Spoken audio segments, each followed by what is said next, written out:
Hey, what's going on, everybody? Nem with Planet Destiny here, and it's November 16th, which means our weekly reset is up and running. So, let's get right into it. Now, of course, all of our weekly pinnacle sources have been reset, so you have your things over here in the tower, like Prophecy, Gambit, Strikes, and Crucible that will net you some pinnacle rewards. Over on Europa, we have two particular pinnacle drops as well. The Exo Challenge, which this week is the Agility, completed there, and you'll get your hot and spicy pinnacle drop, and you get pinnacles for the Empire Hunt, which this week is the Warrior. For this one, though, you do have to complete it under the Master difficulty. Now, of course, for our strikes, we have our weekly modifier as Solar Singe, with our daily modifier as Grenadier and Grounded. As far as our Nightfall goes, we have the, I want to say it's the Hollowed Lair, so that's going to be a fun one. And of course, you have your Grandmasters there as well. For Crucible, you can either do Control, the weekly rotator, which is Team Scorched, or you can do Rumble and Elimination, 3 matches of those to net you your pinnacle drop. Now, of course, we do have our seasonal activity as well, which is the Shattered Realm. This week is going to be the Forest of Echoes, which you have to defeat 4 champions in order to get your pinnacle drop there. And I believe, as far as pinnacle goes, the last thing we actually have is the Vault of Glass raid.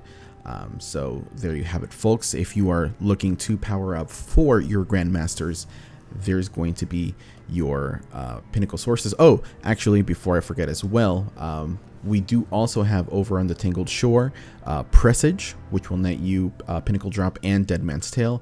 And over on the EDZ, we have Harbinger, which will net you a Hawkmoon and a pinnacle drop as well. So those are your 2 other extra pinnacle sources. Now, of course, we do have our weekly rotation on Eververse. Simply Tired, you know, that is an entire mood. Let's go ahead and take a look here and see what we got for our weekly offerings. We have the Rochambeau multiplayer emote for 1200 silver. This is rock, paper, scissors, essentially. We have the Slow Jam emote for you know, those Destiny couples out there that want to get nice and close in game. And of course, we have a Hawkmoon ornament, the Astra Raptor, which looks pretty insane. If you don't think so, then you're weird. The Archangel's Shell, which is a very Rasputin, Warm Mind, Sleeper Simulant looking like. And we have the Sail of Osiris, which is a very old ship from Curse of Osiris. As far as our Bright Dust weekly offerings, we have the Lion Tamer,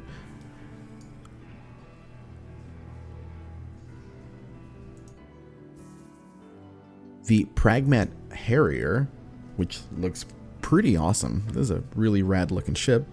Anything you want? The Pyramid Entrance, which is my personal favorite currently, and the Chrome Stock shader, which there you have it. It's very blue, very brown, very white.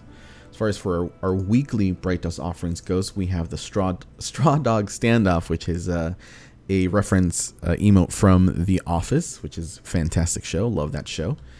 We have the Junkyard Shell, which looks pretty beat up. The One Fell Swoop Exotic Sparrow, which this was in Season of Opulence, I want to say. The Nemean Hood, and I'll show you the respective Titan and Hunter ones here as well in just a sec. Let me go ahead and go to the collections to get that shown off for you. So for the Hunter, the Nemean helmet looks like this. It's pretty cool. And for the Titan, it looks like this, if you haven't checked it out already. Very stoic, very almost archangel-y with those wings off to the side. It looks really good. Looks really good. That's actually a really cool looking helmet. And finally, we have the Looking Out emote. Very googly-eyed, very silly.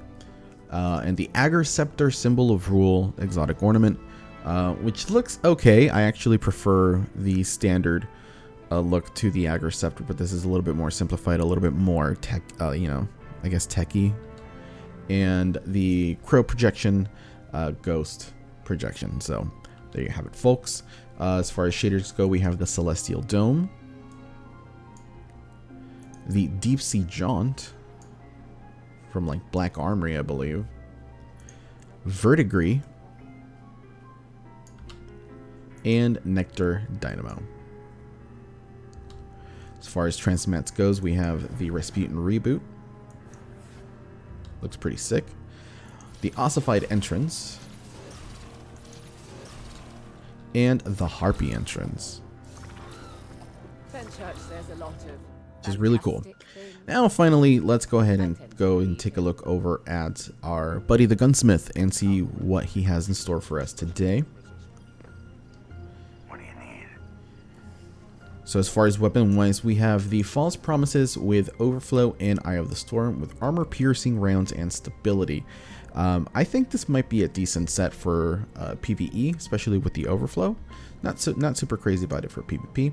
For the Long Shadow, we have Snapshot Sights and Outlaw with Alloy Magazines, Steady Rounds, and these two different scopes with Range Masterwork. This might actually be a decent pick for PvP. I might pick this up and give it a shot myself. We have the Nature of the Beast hand cannon, which is a 180 with fast draw and true sights, accurized extended mag, hip fire grip, and dragonfly. Might be a decent roll for PvE, particularly with the dragonfly, but nothing too impressive outside of that. The Number auto rifle with full bore, polygonal rifling, ricochet rounds, alloy magazine, surplus, and sympathetic arsenal with a handling masterwork. Nothing too impressive for me here. That's going to be a pass. The Behringer's Memory. Y'all know how I feel about grenade launchers. They're not my favorite. But we have linear compensator, smart drift control, thermoplastic grenades, augmented drum, field prep, and elemental capacitor with a blast radius masterwork. I'll leave that to your call. Not my favorite. And the Memory Interdict with counter mass, smart drift control, spike grenades, high explosive ordnance, underdog, and danger zone with a handling masterwork. Again, I'll leave that up to you. I'm not really a big grenade launcher fan, but I believe that covers all of our reset shenanigans for this week. November is going to be a very dry month for Destiny as we wait for the 30th anniversary to come around. So hang in there. I believe Halo Infinite, the multiplayer portion, is out. So if you're going to go and get your PvP fun, might suggest to getting it over there. But with that being said, Guardians, thank you so much for watching, and we'll see you next time.